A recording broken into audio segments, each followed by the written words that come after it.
Fala pessoal, sejam bem-vindos ao podcast Tretas e Diálogos, no nosso terceiro episódio. A gente tem a alegria de receber mais um amigo, Josué, delegado da Polícia Civil aqui no Distrito Federal. Congregou um tempo com a gente, a família linda. Acabou de ter gêmeos, né? 3 meninos. Eu tô com 4, tô na frente. E vou mais um aí. Seja bem-vindo, meu amigo. Se apresente aí. Boa tarde, tudo bom, pastor? Eu me chamo Josué Pinheiro, eu estou delegado de polícia, estou lotado atualmente na 12ª Delegacia de Polícia, na Taguatinga Centro, Praça do Relógio. Para quem conhece Brasília, não tem como não conhecer a Praça do Relógio. Já estou indo para o meu 5º ano em Brasília e aprendi a amar essa cidade. Aqui é muito bom, aqui vocês estão sempre querendo crescer, dominar o mundo, né? Não são o Pink e o cérebro, mas vocês vão dominar o mundo, conexões. Acabei de descobrir que aqui é hub. Que visão da conexões aqui, né? E é isso, estamos aí, vamos falar. Se teve a perguntar, o que eu puder falar, né? Porque a polícia, a atividade policial é todo dia, ela é dinâmica. Top. Cara, meu anseio, sempre que eu dialogo com policiais ou militares, e principalmente cristãos, eu vou no âmago da questão. O âmago da questão, por um lado, é a idolatria institucional. O cara está tão entregue àquela vocação ou àquela profissão que o cara se torna cego para ele mesmo e cego para a instituição e acha que ele se entrega de maneira incondicional àquilo e não consegue ver todas as variáveis daquilo, só que ele passa a não ter autocrítica. E a gente vai voltar nesse ponto daqui a pouco, quando eu perguntar sobre as incoerências institucionais e pessoais do policial ou do militar e como você lida, enxerga e administra isso. Mas o primeiro ponto é justamente isso, assim, ó. Eu sou um cara que me julgo conservador, por mais que tenha essa estética, essa cara e tal, mas estou mais à direita da vida do que à esquerda, nos meus valores e tal. Mas sempre faço perguntas caras e a galera conservadora acha que essas perguntas caras me fazem flertar com a esquerda, por exemplo. Mas para mim não. É o que eu sempre digo, eu sou conservador, porém não sou cego, o cérebro não parou de funcionar e continuo a questionar os status, né? É como se eu fosse um tipo de conservador anarquista. Creio, mas eu vou romper com aquilo que não funciona. Não vou ter que administrar um cemitério. Esse cemitério aqui não está funcionando. Então, não existe uma sociedade viável e possível sem as instituições históricas, ok?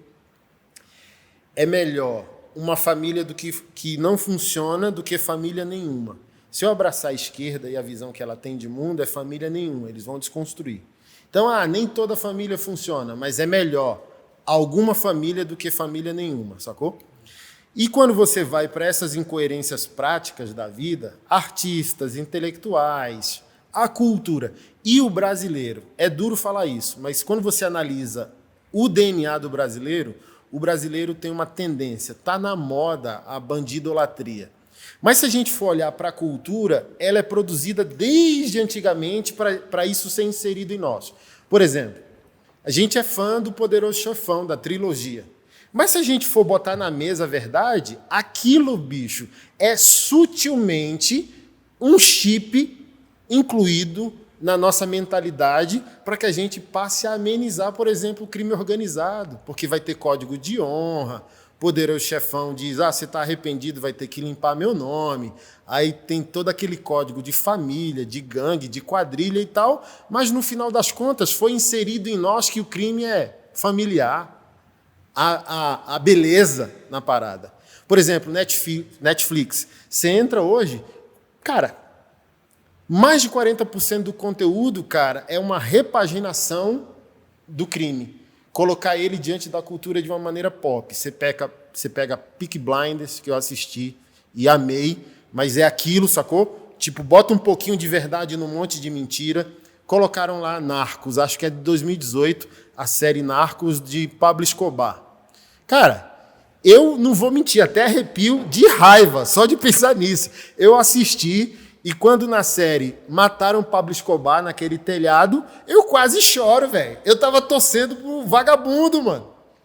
Sacou? Porque botaram ele como um cara de família. Quando ia fumar um baseado, não fumava na frente da mãe. Mas como pode aquele marginal ser um homem de família e honrava a mãe dele se ele destruiu a vida de milhares de mães mundo afora? Quantos filhos ficaram sem um pai? Quantas mães perderam um filho? Quantas mulheres perderam um marido? E você pega os artistas aqui no Brasil querendo repaginar Marighella, terrorista, sequestrador, matou um monte de gente. Aí, para essa esquerda, parece que esse ato de barbárie de um cara de esquerda não é crime, é ato revolucionário. E quando a gente vai analisar o brasileiro, ele também entrou nessa rota de uma idolatria subjetiva ou de heroísmo. O traficante, porque ele dá o botijão de gás na quebrada, ele é o herói. Mas a polícia, quando chegar, a polícia é o vilão do negócio, sacou? Então, eu analiso isso na prática, analiso na teoria. Hoje, arte, cinema, filosofia, pensamento político, tudo tem a ver com a exaltação do mal, exaltação da criminalidade, sacou? Do tipo assim, eu vi uma postagem do tipo assim, olha, fulano morreu. Aí postaram, descanse em paz, que Deus te receba. Aí um comentário assim, nossa, ele era tão bom, só cometia uns furtos de vez em quando, mas era gente boa. Aí do tipo assim, velho, tá tão sutil essa questão que a gente está dizendo que Deus te receba para a gente que não glorificou Deus em vida, mano. Como que Deus vai receber, velho? Sacou? Então, assim, ó, do seu ponto de vista, como um policial, do seu ponto de vista como pai, como cidadão, como marido, como um cristão, qual a análise? Como que você vê? Onde nasce isso na sociedade de o reverso? O policial é o vilão e o criminoso é o herói. É uma pergunta difícil. Eu também ouvi a La Casa de Papel no segundo episódio, eu parei de ver. Eu falei, eu quero que todo mundo fique preso aí mesmo, confinado, seja todo mundo preso e acabe. Porque eu falei, os caras querem que eu torça pelo bandido. Mas não é só isso, pastor. Onde nasce? Vamos lá. A polícia, a gente confronta. Porque, por exemplo, tem psicólogo, psicanalista. Para a gente, não importa. Ele nasceu num lar pobre, roubou, delinquiu, roubou um pão, nós vamos prendê-lo. E hoje, o que nós temos? Uma bateria de pessoas super inteligentes para confrontar a polícia. E a polícia, ela tem muitos inimigos. As pessoas não concordam porque a gente prende, porque a gente não quer saber. Por exemplo, a menina está grávida de 8 meses, peguei ela com 5 quilos de crack. Ela vai ter neném amanhã. Você vai para a cadeia. Aí o que vai acontecer? É Deus que vai te proteger. Porque eu vou te dar todo o amparo, senhora. Vou te dar o que? Qual o amparo que eu vou dar? Jogar ela dentro de uma cela fria, ela vai ficar presa. E a gente acaba confrontando a sociedade numa área que a gente não tem tolerância. Não é que eu não tenho, o Estado não tem, a lei é clara. E a gente está sempre prendendo, a gente está sempre... Pessoal, no fundo, a gente acaba confrontando a sociedade. Porque existe uma consequência para aquele comportamento dela. É como se a sociedade não entendesse que o policial e a polícia não têm a prerrogativa de fazer o juízo de valor. Ah, mas o cara roubou porque está passando fome. Não, a minha análise não é essa. Eu só estou aqui para cumprir o que está escrito. O que a lei diz? E eu vim aqui executar o que a lei diz e aquilo que o Estado me ordena fazer como força policial. Que alguém lá na ponta faça essa análise de todo o ecossistema. Mas eu não estou aqui para ser terapeuta do cara. É isso. Isso. A gente não é babado preso. É um termo, assim, as pessoas ficam até ofendidas, outras não. Mas a gente não é amigo do preso. Eu falo, eu também não sou teu inimigo. Mas hoje você está preso.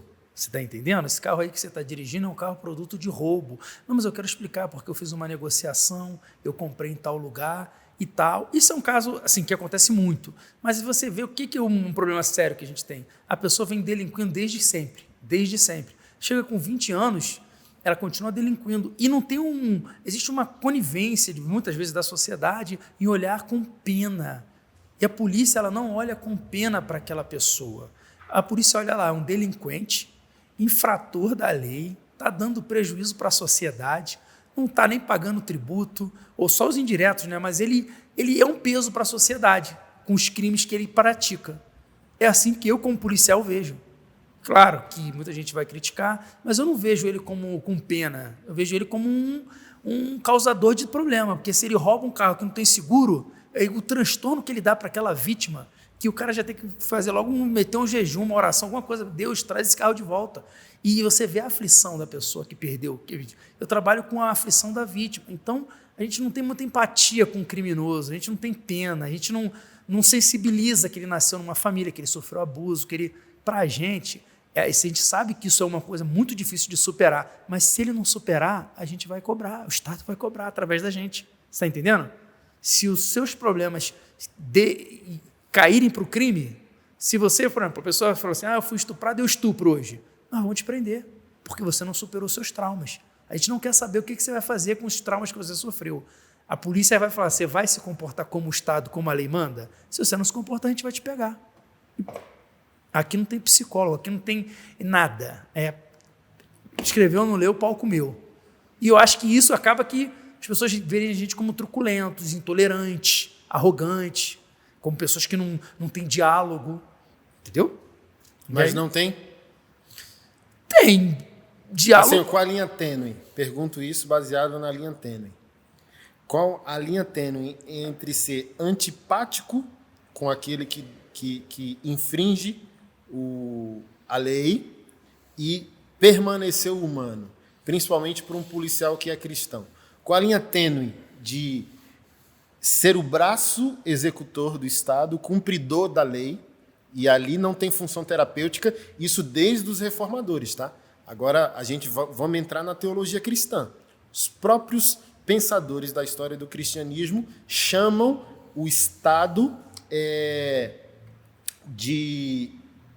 o Estado da espada, do tipo assim, a cidade de Deus e a cidade dos homens. A cidade de Deus, ou o reino de Deus, é a igreja. A igreja tem função de recuperar, reabilitar moral e espiritualmente o ser humano. Não. Romanos 13 diz que o Estado é o executor. Ele traz a espada e ele é o vingador de Deus. Olha que coisa interessante, até para acabar com o romance no coração cristão. A função do Estado, em todo o seu aparelho ou instrumento, não é para recuperar o ser humano. É para viabilizar o ambiente social seguro para a maioria. Por isso que não é anti-evangelho, pena de morte ou prisão perpétua numa sociedade que funciona. Obviamente que na sociedade que nós temos, também com um executivo comprometido moral e legislativamente, morreria muita gente inocente só porque os trâmites eles não foram fiéis, sacou? Mas os próprios reformadores entendem que a igreja, o reino de Deus, recupera o ser humano, o Estado pune. Então, assim, cumpriu a lei? Cumpriu. Está lá no texto de Romanos 13. Quer não temer a espada que o Estado porta? Faz o bem, terás o louvor dela. Por exemplo, eu vejo como eu. Então, assim, olha que interessante. Eu sou esse pastor e você me conhece, me respeita, congregou na igreja que eu sou pastor, como policial. Então, assim, olha para mim além do que a minha aparência demonstra socialmente. Por quê?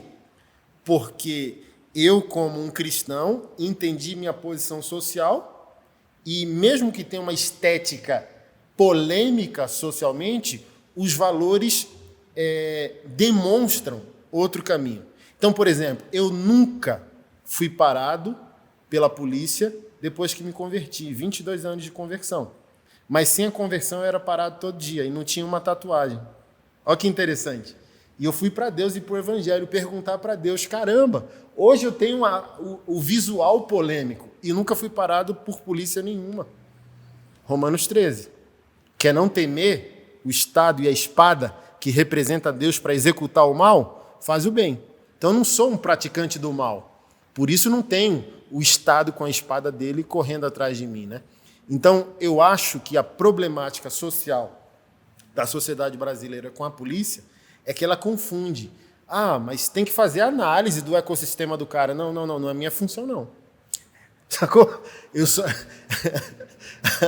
Eu tô sendo literal. Assim como um pastor tem que abrir a Bíblia e dizer o que está escrito, o policial tem que dizer o que está escrito. Eu não estou aqui para fazer juízo de valor, se você tem ou não o que comer. Então, isso aí, outros órgãos competentes vão fazer análise. Porém, coloquei todo esse fundamento para fazer a pergunta da linha tênue.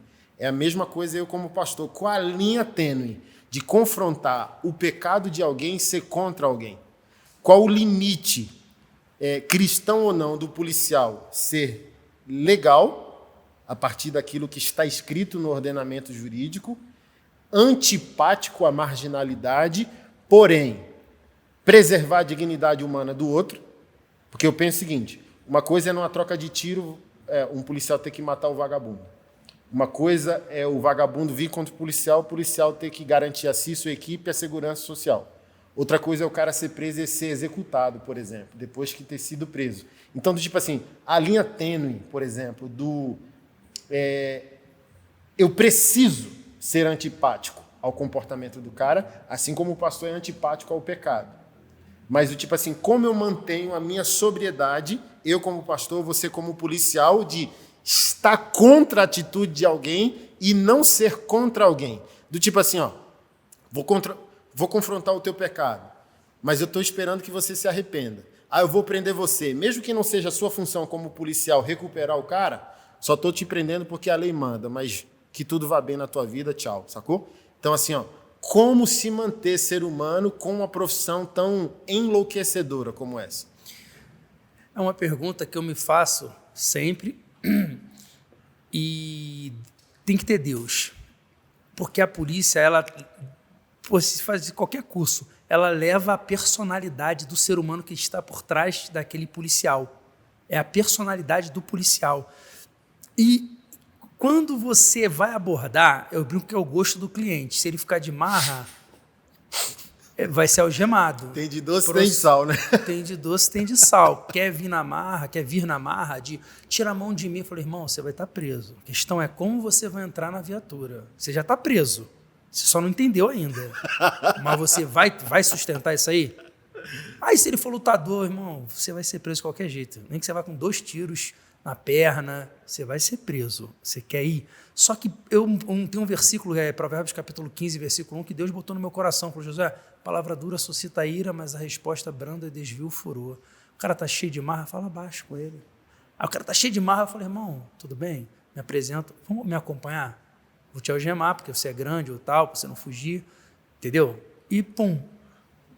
Todas funcionam, quase todas, né? As que não funcionam porque tem que ir. A linha tênue, eu entendo que é o comportamento do abordado. Entendi. Fui abordar um rapaz, outro dia ele jogou o carro para cima de mim, tivemos que abordar energicamente. Não precisou matar, nada disso, mas tivemos que abordar, jogar no chão, algemamento, família vem. Então está atrelado à reação da pessoa. Muitas das vezes está atrelado, mas coisas que eu falava, que eu não falo mais. Por exemplo, o cara chega para mim, na chaparra, sou bandido. Eu falo, rapaz, se Deus abençoar muito, tu vai pegar 1 ano e 2 meses no fechado. Esse 1 ano e 2 meses, tu acha que tua mulher vai ficar aqui fora? E aí, tu acha que ela vai ficar fazendo a carteirinha toda terça-feira para ela te visitar? E ela bonita, todo mundo aqui dando em cima dela e tal. Aí eu ficava falando isso e o cara chorava, porque ele falava, realmente, será que ela vai estar comigo? Será? Estou na crise, estou naquele pânico. E aí Deus falou para mim, Josué, não fica falando isso. Não fica atormentando a alma desse povo, não. Porque eu atormentava assim, sabe? Pô, tua mãe aí, cara. Tua mãe te criou para isso, maior vergonha que tu tá fazendo. Tua mãe vai tomar dura toda vez que ela for te ver. Gastar o dinheirinho dela de faxineira aí, ó, para te visitar. Ou o dinheirinho dela de... E aí, ou seja, essa linha tênue, eu acredito que você tem que buscar Deus para você estar sempre bem com Deus, para você não cair no jogo do preso, do autuado ou do abordado, porque eles reagem de maneiras inusitadas. Esse estar bem com Deus inclui a saúde emocional desse policial e a saúde familiar, como que ele vai em casa, como que está o casamento, os filhos, porque uma coisa deve afetar a outra, né? Lógico, exatamente. O policial está bem com a casa, com a família, ele naturalmente ele tem uma tolerância maior em conversar com a pessoa que está sendo abordada. Quando ele está muito acelerado, às vezes acaba que ele também acelera na abordagem. E a gente sempre busca não acelerar, porque O ser humano, não sei explicar, mas quando você fala baixo com ele, escuta, ele desabafa, conversa, mesmo sendo preso, 10 minutos ele calma, ele quieta, sabe? Aí cai em si, aí quer tomar remédio, lembra de um monte de coisa. Ai, como é que tá meu filho? Fala, pô, tu não vê teu filho há 10 meses, pô, tu quer ouvir teu filho agora? Entra numa crise de identidade. Mas está muito atrelado a essa reação, o contato, entendeu? Como o cara vai reagir define como vocês vão reagir. Isso. Ok. Não deveria ser, mas na prática acontece muito isso. Mas por isso que a gente se prepara sempre para as piores situações. Pro cara, você vê que o cara às vezes não quer morrer, ou ele tá, e você fica ali, vou atirar, não vou atirar, você sabe? Dando aqueles segundinhos ali que são frações, para poder ver. E às vezes a maioria das pessoas se entregam, sabe? Folclore e realidade.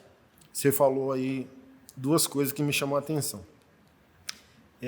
Você está preso. Como você vai entrar na viatura, o que você vai escolher. Se eu tiver que te paralisar aqui, te der um tiro para você segurar sua onda aqui, e a morte desse meliante nessa tentativa de prisão dele. Ele resiste, ele reage, ele vai contra a força policial, o policial se sente atacado, vai ter que matar o cara.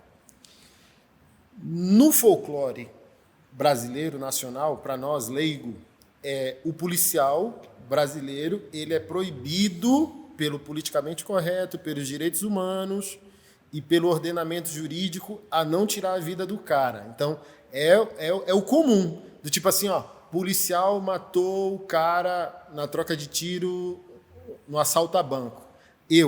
Ferrou, né, velho? Porque do tipo assim, ó, parece que já convenceu a massa que o policial não pode usar a arma.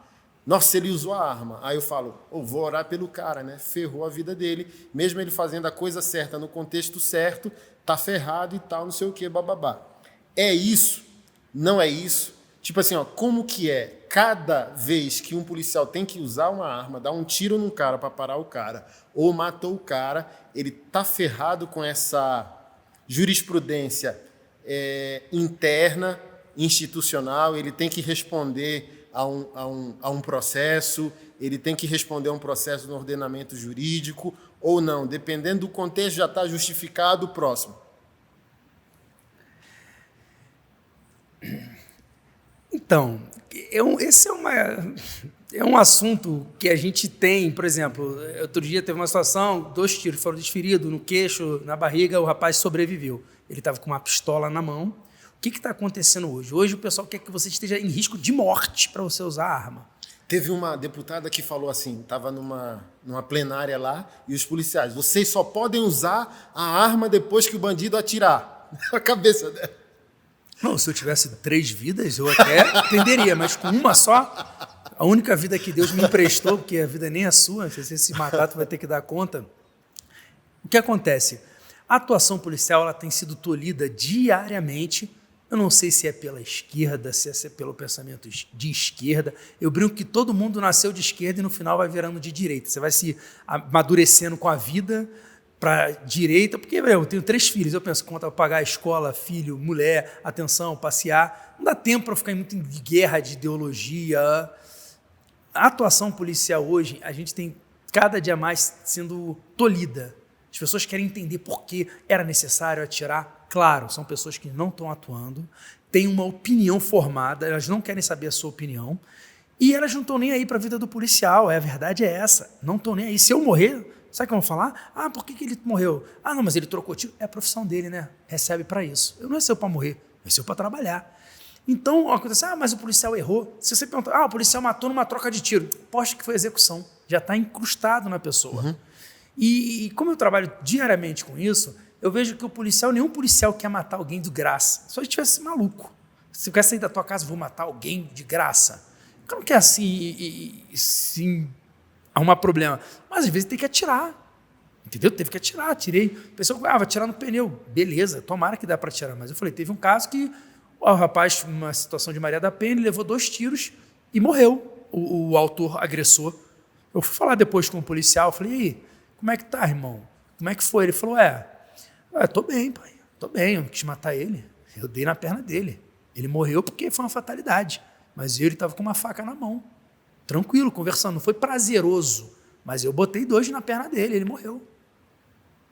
E aí, mas internamente para nós é normal, mas para a sociedade...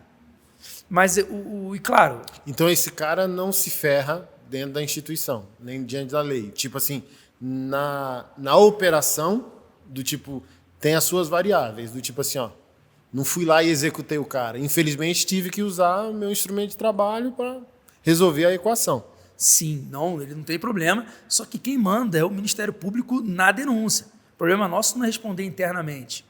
Ou o delegado querer capitular como homicídio também é um problema, como o delegado, né? O delegado tem a convicção livre dele, então ele pode entender que é crime e botar para frente. Só que o problema é o tribunal do júri, né? Se ele for denunciado, for pronunciado.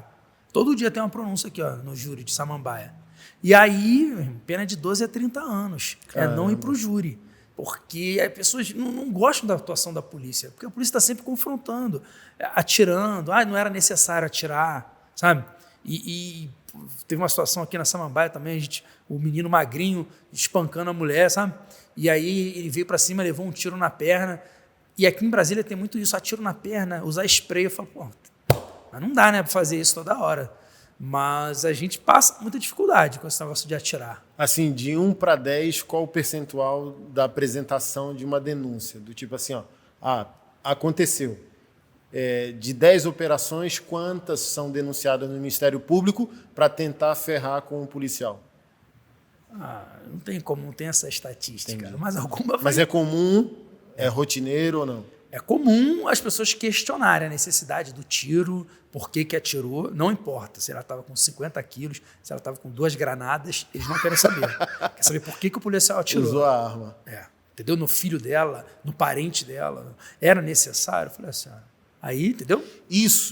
Essa análise injusta da sociedade, e dependendo da cabeça de um superior, né? Um delegado, um magistrado, isso vai monstrificando a personalidade também do policial, dane-se.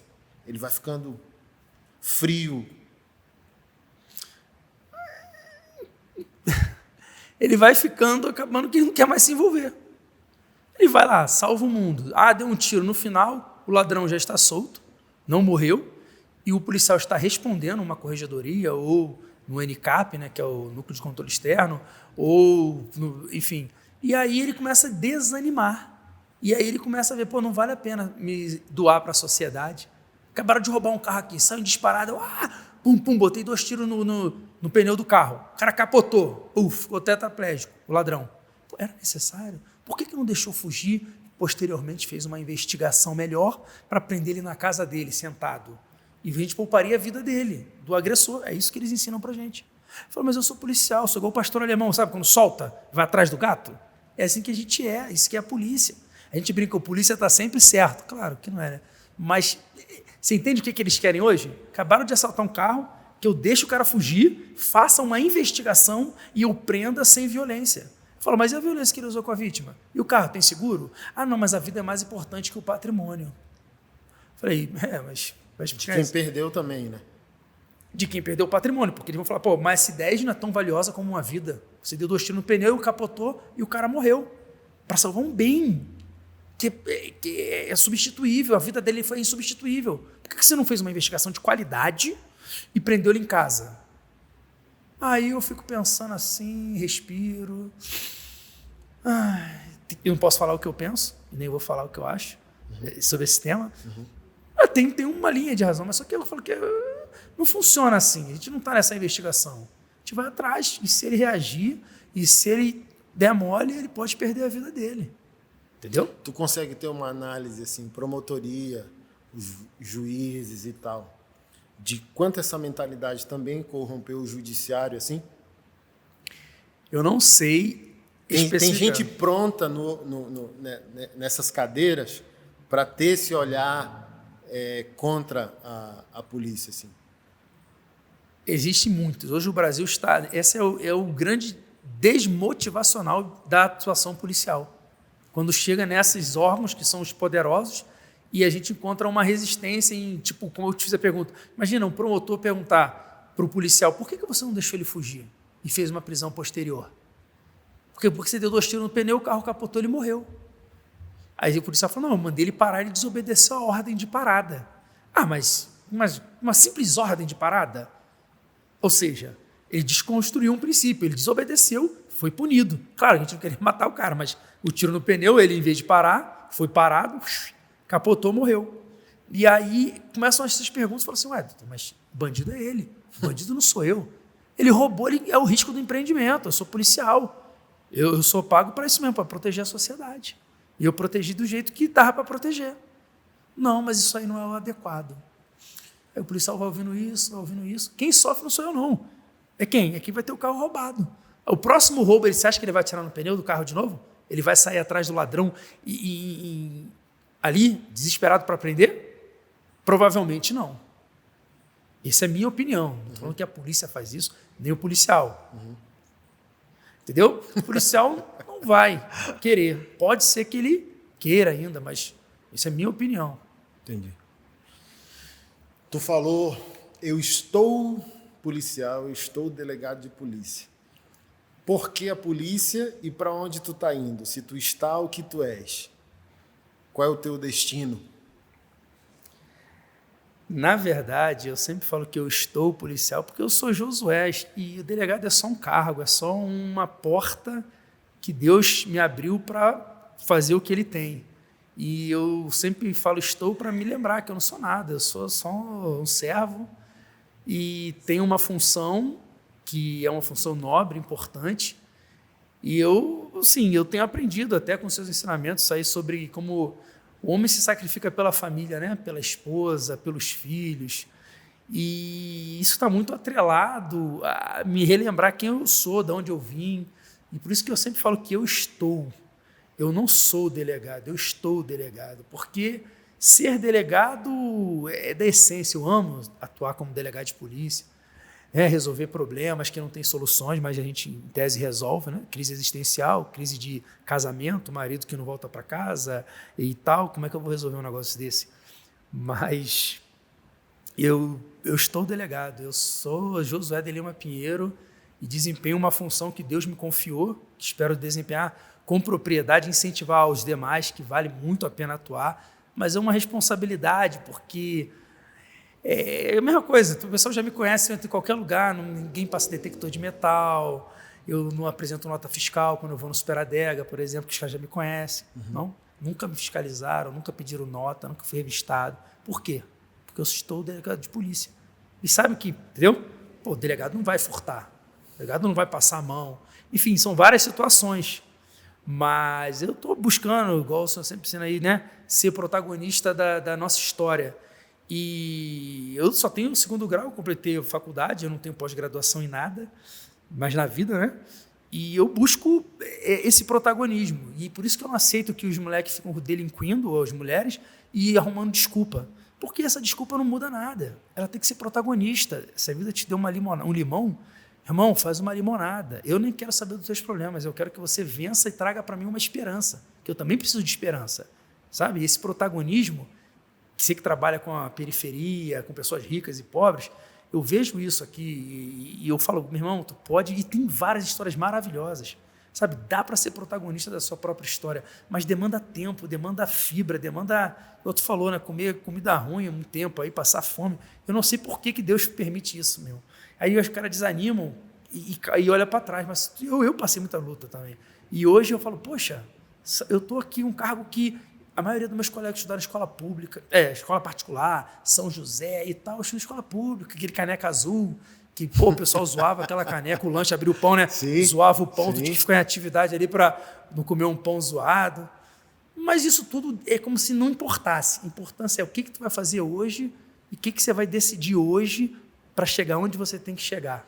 Onde nasce tua obstinação pelos estudos? Assim, desde que eu te conheci, tu é um cara teimoso. Tipo assim, ó, eu sou insatisfeito, incontrolável, eu tenho um foco de prosperidade e eu não estou falando só financeiro. É do tipo assim, uma coisa que a gente já conversou nos bastidores. Se eu parar, eu morro.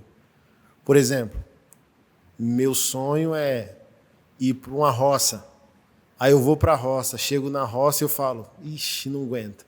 Igual você falou, metrópole, treta, barulho, gente e tal. Esse é o espírito do visionário, né? Do empreendedor. Onde que nasce essa tua insatisfação? Eu não estou satisfeito com a vida, nem comigo mesmo, nem com a minha profissão, aspas. Eu quero sempre estar um degrau além, acima, e eu não estou parando de sonhar, não estou parando de estudar, não estou parando de criar, não estou parando de ver. Porque quando eu parar, eu vou morrer. Eu não quero... tem muito isso em Brasília, né, do funcionalismo público.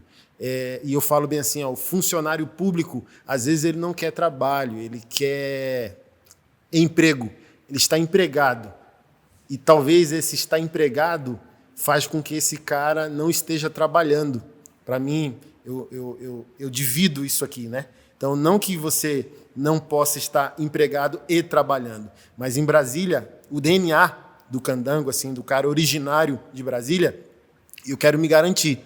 E nem todo que quer se garantir está inconformado, sacou? Aí ele vai, passa no concurso público, não, 4 mil, tá bom. Aí não sonha mais, sacou? Morreu. Sentou naquela cadeira existencial e não pensa mais nada e não tem aquele inconformismo. Onde que nasce o teu? Assim, essa é uma pergunta que eu me faço sempre, mas eu brinco, eu falo assim para minha mulher, eu sou nazireu, eu fui consagrado desde o ventre da minha mãe para Deus. Não muda muito quando você não entende isso, mas quando você entende, isso me agonia no sentido de... Quem se aproximar de Deus não tem como não crescer, não tem como ser confrontado, não tem como ele te levar para outros lugares. É como vocês estão no hub aqui. E por que você não pode ir para um lugar maior? Por que você não pode alcançar outras pessoas? Por que você não pode alcançar a Tailândia, um lugar diferente? É a mesma coisa que acontece comigo aqui dentro. É como se eu tivesse... o mundo fosse só como é que eu vou dizer? É como se fosse assim, Josué, você está aqui, mas você não pertence aqui. O Deus é dono de todas as galáxias. A gente tem que crescer, tem que evoluir, tem algo mais. É como se Deus estivesse agindo e Deus quisesse que eu participasse dos projetos dele. Eu falei, Deus é muito doido, porque eu falei, Deus, tanta pessoa para você escolher, para você achar. Deus vai lá e me acha nas minhas manias e paz. Eu estou pensando em Sansão ou Jonas mesmo. Eu falei, vou fugir de Deus. Porque, onde que tu vai? Igual eu te falei, tem lugar melhor? Eu fui fazer outro dia uma prova, eu falei, tem Paraíba, morar na praia, perto da praia, e meu coração falou assim, Josué, não se ilude, tu não nasceu para isso não. Vai ficar na capital, confusão mesmo, gente, você vai ensinar 10 vezes, a pessoa não vai obedecer nunca, não vai acreditar nunca, mas tu vai ficar...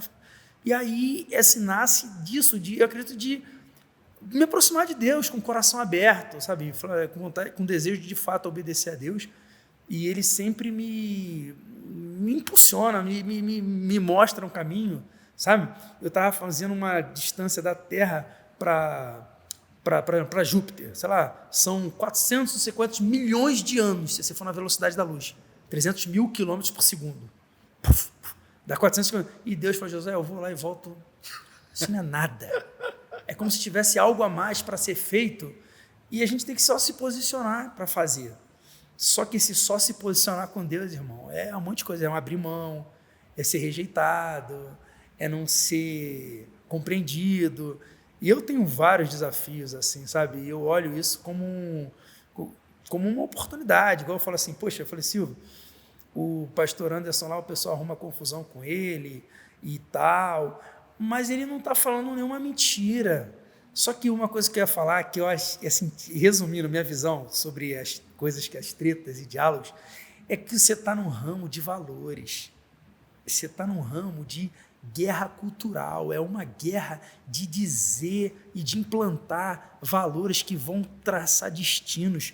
Como eu te falei, isso aí é uma coisa que, se tu visse a dimensão, pelo menos eu olhando do lado de fora, eu fico olhando assim, eu falo, lá, ele está falando sobre algo que mexe com toda uma cidade. Você não está falando com uma coisa que mexe com uma pessoazinha, duas. Você está falando, se as pessoas botarem em prática o que está sendo confrontado, aquilo muda o rumo de uma cidade, o rumo de um estado, o rumo de um país. Mano. Daí, meu irmão, como é que tu não quer luta? Como é que tu... Eu falei, não, vai ficar em confusão o resto da tua vida, enquanto tu ficar nesse ramo. Como não quer inimigos, né? Você pode mudar o ramo de uma estação, de um lugar, um pai disfuncional virar um pai funcional.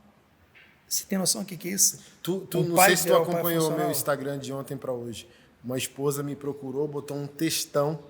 Meu marido cansou de casa, saiu de casa, me abandonou com o filho dele, tal, não sei o quê, bababá. Começou a ouvir tuas pregações, pregação do pastor Jack, entendeu o evangelho, entendeu Jesus, entendeu o sacrifício de Jesus pela igreja, pela humanidade, se arrependeu, voltou para casa, estávamos divorciados, acabamos de nos casar novamente. E Deus falou bem assim, ó, até arrepio, mano. Chorei ontem. Se vocês tornarem público essa história, eu vou mudar um negócio na vida de vocês. O cara estava estéril, não podia mais fecundar. Quando eles se quebrantaram e falaram, Deus, aceitamos e vamos falar para o Brasil o que o Senhor fez. Puf, a mulher engravidou, mano. Então, Aí você está aqui numa treta, você está numa trincheira de guerra. Então, as profissões são muito parecidas, né, quando praticadas, né? O pastor, quando é pastor, ele não é pastor de uma placa. Ele é pastor de uma cidade, de um país. Então, a ativação dele de proteger a ovelha do lobo, o pastoreio é isso. Eu tenho que nutrir a ovelha e atirar em lobo. É para isso que serve vara e cajado também. Não é só para pastorear, é para defender. E às vezes uma profissão combativa, né? E às vezes quando você está no campo de batalha, por isso que eu perguntei sobre a humanização, porque eu passei por esse processo. Então ter que evangelizar evangélicos e ter que confrontar pastores, velho, porque vagabundo é vagabundo. Eu não tenho que achar vagabundo na profissão heróica. Você não tem como policial estar investigando policial. Eu não tenho como pastor estar confrontando pastor. O ofício do pastor é evangelizar, levar boa nova. Agora eu tenho que frear o carro, voltar atrás para dizer, não, peraí, eu tenho que confrontar amigos de profissão. Não, bicho, quer ser vagabundo? Não vira policial, pô. Tá aí o Comando Vermelho, entra pro Comando Vermelho, pô. Quer ser vagabundo, não vira pastor. Então, quando a gente entra na guerrilha, a gente perde um pouco do cenário. Aí quando vem esse feedback do tipo assim, ó, eu perguntei por que eu desumanizei. Porque é antipastoral combater o pastorado. Isso me endoidou. Se eu não tivesse uma família alinhada, do tipo assim, como isso mexeu com a minha cabeça? Sacou? De montar uma rede de voluntários, advogados e psicólogos e ter pastor preso a partir das minhas ações, cara, é surreal. Tem pastor que pode pegar mais de 40 anos de cadeia por, sei lá, 10, 12 crimes sexuais, sabe? E isso foi tirando um pouco da esperança e drenando. Aí vem um casal dizendo bem assim, olha, teu ministério não é só a guerra. Eu sei que tem um ambiente da guerra, mas do tipo, toma o bálsamo, ó a água aqui, ó. Tá funcionando para cá. Então, ao mesmo tempo que é resistência de um lado, é vida do outro, né? Ao mesmo tempo que assim como o ofício pastoral, como o ofício policial, um está preso, mas o outro está garantido. Essa é a lógica. Então, quando eu pastoreio protejo e resisto ao outro, tipo, parei o lobo, estou protegendo a ovelha. Prendi o cara, estou protegendo aqui, ó, a família, resguardando a sociedade e tal. E isso mexe muito com as emoções. Em que ponto? Como que a gente volta humano para a vida? Então, peguei voo aqui para ir, sei lá, no Nordeste, para ir para a audiência lá de vítimas contra pastor. Como que eu volto para casa? Sacou? Como que eu abro a porta da minha casa e deixo todo esse câncer fora e entro como o pai e marido da Keila? Então, olha o nível de maturidade, de autorreflexão que eu tenho que ter para ser um homem de guerra, mas também ser um homem de paz. Um Davi. Eu mato 400 na guerrilha, mas eu volto para casa e pego minha harpa para adorar. Imagina, ser cheio de poeira, suor e sangue, vai para a guerra, peita qualquer inimigo, tô nem aí, cai para dentro. Sou de guerra, mas também sou de paz. Sei que horas a guerra para.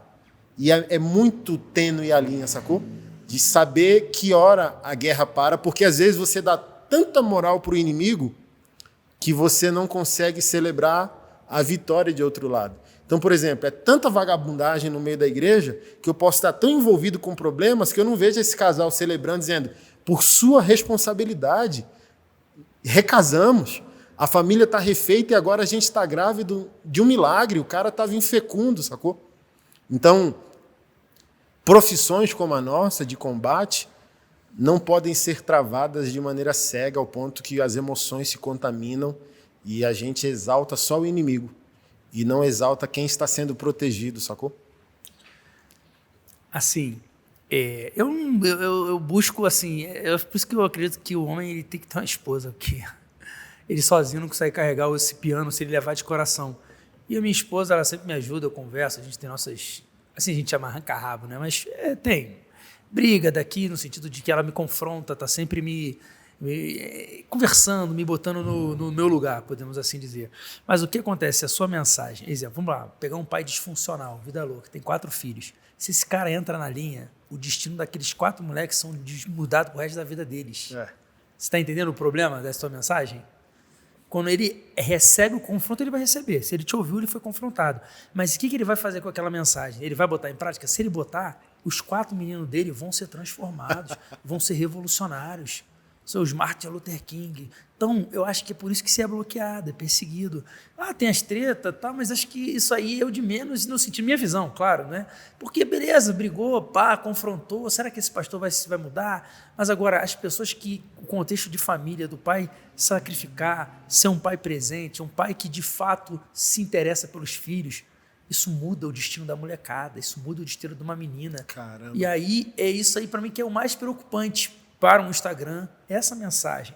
Agora, quando você denuncia um pastor, denuncia outro, beleza, tem esse outro chamado, tal, mas o que impacta é o que eu falo para você, eu falo, amor, quando ele fala para o pai, meu irmão, tu é bandido, vai sair de casa, vagabundo, cheio de filho, e vai por causa de outra mulher, rabo de saia, o que teu filho vai falar daqui a 20 anos para você? Qual marca que tu deixou no coração dele? O cara fala, não, pô, quero deixar uma marca no coração dos meus filhos, vou honrar minha mulher, vou cuidar da minha esposa. Isso para mim que é onde você é perigoso, pai. Porque aí é que a mensagem muda. Agora, denunciar pastor, se eu fosse para todos os pastores que eu já aprendi, que não sei o quê, de sacanagem, de criança, e sou crente, não sei o quê, eu nem falo nada, eu fico aqui, faço meu procedimento, quer um biscoito, quer uma água, tá preso. Eu nem falo nada. A minha mulher fica indignada. Outro dia eu tenho uma situação lá, o cara, pastor, enfim... Agora a gente fala isso. Aí o cara, minha mulher, ele estava me traindo. Eu falei, não. Aí minha mulher, mas ele estava. Eu falei, estava. Mas eu falei, amor, eu não vou falar que sim, que não, porque se eu falar que sim, que não, a pessoa comete um desmaio na minha frente e começa a se tremer, espuma na boca, tem que chamar o SAMU. Só porque eu falei a verdade para ela, outra, manda ela procurar outra pessoa, porque as pessoas querem a verdade. Daí quando tu fala, a pessoa fica teu inimigo, fica contra você, em vez de ficar a teu favor, sabe? Obrigado por ter aberto meus olhos. Mas como assim? Isso mesmo? Mas, enfim, eu acredito que esse é o perigo. É quando um pai de família, ele entende a mensagem, vê a importância que ele tem para um lar, para o destino dos filhos, da esposa e dele mesmo, porque senão depois ele vai se arrasar lá no final, aí vai meter depressão. E aí, quando ele entende essa mensagem, que eu sei que você fala por amor, por zelo, eu falei para as pessoas, cara... Ele fala isso por amor, ele não odeia as pessoas, ele está bolado, ele não está bolado com ninguém, trocar com ele, tomar um café, vai desenrolar, ele é super normal, mas só que tem essa parte dos confrontos, mas e se você botar em prática o que ele está ensinando, cara, as pessoas teus filhos vão ter prazer, está do teu lado, tua mulher vai ter prazer, entendeu? Só não é fácil, é o sacrifício, mas vai nessa vibe. E aí isso que eu tento ensinar para os moleques lá no Rio, porque todo lugar não te conhece, né? O pessoal te conhece, o Anderson, tu conhece o Anderson? Eu falei, conheço sim. Eu falei dele, é normal, o cara é normal. Eu falo, você não sabe o que a gente é maluca, o que é desequilibrado, ele é normal. O conteúdo dele só confronta, o problema é o conteúdo. O problema é só mensagem. Pastor, o dia que tu mudar de mensagem, tu vai ter mais amigo. Quando tu ficar com esse de confronto, nem de pastor não, de pai, lá no paizinho, fala, pai, assuma o seu papel como pai na sua família. Aí aí vai melhorar a tua vida. Mas, como eu falo, você que sabe. Mano, um prazer, viu, recebê-lo. Deus continue abençoando tua vida, tua casa e tua jornada, tá? Foi uma honra recebê-lo aqui. A honra foi minha e estamos aí, vamos ver, tem mais diálogos aí, muitas coisas para falar, né, para agradecer a sua vida nesse sentido aí de paternidade. Eu me identifico muito com o que você ensina sobre ser homem, né, irmão? Não é ser homem de, eu pago as contas, isso é o de menos, Se eu me separar, vou pagar pensão, como uma molecagem, é muito fácil isso. Sim. Agora, ficar com a família, ajudar a crescer, cuidar da esposa, trocar uma ideia e entender esse papel de... Vocês falam maçonaria, tá? Mas eu entendo assim, ser o papel do pai. Isso aí é um presente para Brasília, para o Brasil. essa mensagem. Por mais que ela doa, se a gente abrir o coração na humildade, sem criar estereótipos, sem fechar o coração, mas entender, falar, pô, cara, isso aí vai abençoar o destino dos meus filhos, isso vai mudar a história das pessoas que estão ao meu redor, se eu for um sujeito homem, não é pagar conta, quem está ouvindo aí não tem nada a ver com isso, irmão. Eu tenho dinheiro para pagar conta, mas é ser presente, é gastar tempo, é ter prazer em estar com a sua família, ao invés de, vou pro bar, vou beber, pá, eu vou ficar com a minha família, pô, vou estar com meu filho, vou gastar um tempo. Aí, meu irmão, aí a gente vira o mundo, aí tu muda uma cidade, aí tu muda o bairro. Eu acredito nisso. É nisso que tu é perigoso. Se a pessoa entender essa tua mensagem aí, meu irmão, tu muda o rumo de pelo menos uma molecada, que vai ter um pai melhor e vai crescer sem alguns traumas na vida. Falou, pastor. Tamo junto. Valeu. Pessoal, um beijo, viu? Deus abençoe. A gente se vê aí no próximo episódio. Tretas e diálogos.